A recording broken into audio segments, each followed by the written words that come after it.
those typically the same, like cars, or just car different? You know, in just, you know, well, I don't remember classifiers per se. You could make up your own. You could use those because nobody would have any, you know, like as long as you set up it's a car or something like that, you can do it. So this is also this kind of stuff. That's a car. That could be any, you know, fly object, could be a boat. You know, so you can have some generic stuff. Okay, I got the stuff. All right, here we go. Ready?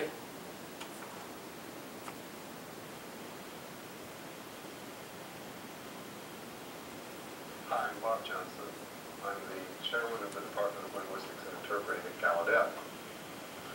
Today I'm going to be talking about a topic that is not directly related to my work or to deafness, but which is related to my favorite application in life, which is fly fishing. This may seem like a strange topic for a more or less technical discussion, but in fact, fly fishing is a combination of art, technology, and natural history.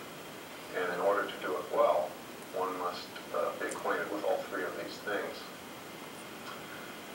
I've been fly fishing since I was 7 years old, and it's become a part of my life that means a great deal to me. Every summer, I need to get to Yellowstone Park, where there are nice trout streams. I need to catch fish, and I need to let them go. I will explain all of that as we go along. The first thing that one must understand about fly fishing is that it's not fishing in the sense of looking for meat. If I want to eat a trout, I can go to Safeway and pick one out of a tank with a net, and it will cost me a lot less money than if I were to eat one of the trout that I catch in Yellowstone.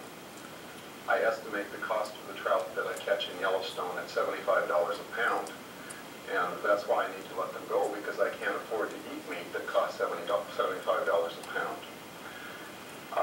The art of fly fishing has to do with an appreciation of nature and an ability to learn enough about the behavior of an ecology that you can make a rather smart, cold-blooded animal think that it's getting a free meal.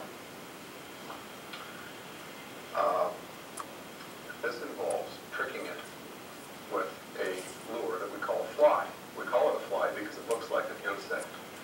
Now, to understand why that's important, you need to understand something about the ecology of a trout stream. A trout in particular will only live in a particular kind of water where there's a particular kind of feed. And the feed that they prefer are very small insects, aquatic insects, which have a rather interesting lifestyle. They, of course, hatch from eggs like all insects do, but their parents had laid the eggs on the surface of the trout stream. The eggs sink to the bottom and begin to grow. The insect will go through 4 stages before it dies.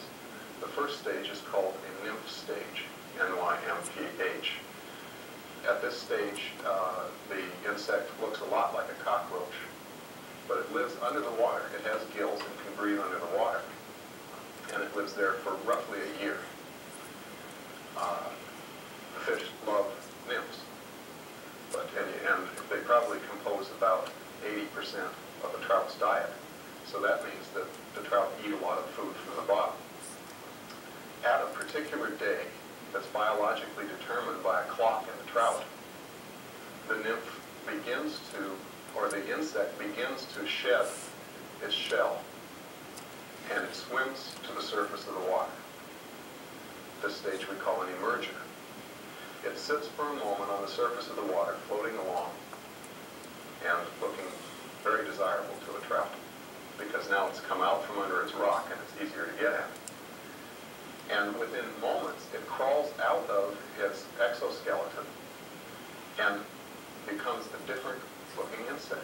Now it's a beautiful long insect with long tail and upright wings that are almost transparent. But because it's wet, and because it's just transposed from a water-breathing animal the surface of the water for a moment. At this stage, we call it a dun, D-U-N-N.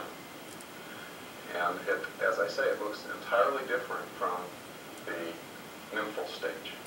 So it sits on the water for a minute, drying its wings, and then it flies into the air, where it lives for one day. During that day, it has a flurry of sexual activity, because all of its other friends who hatched on that same day are out looking for the same kind of activity. Something like a disco bar. So they do what they do in the air, and then they return to the water to lay their eggs. The females come back to lay their eggs.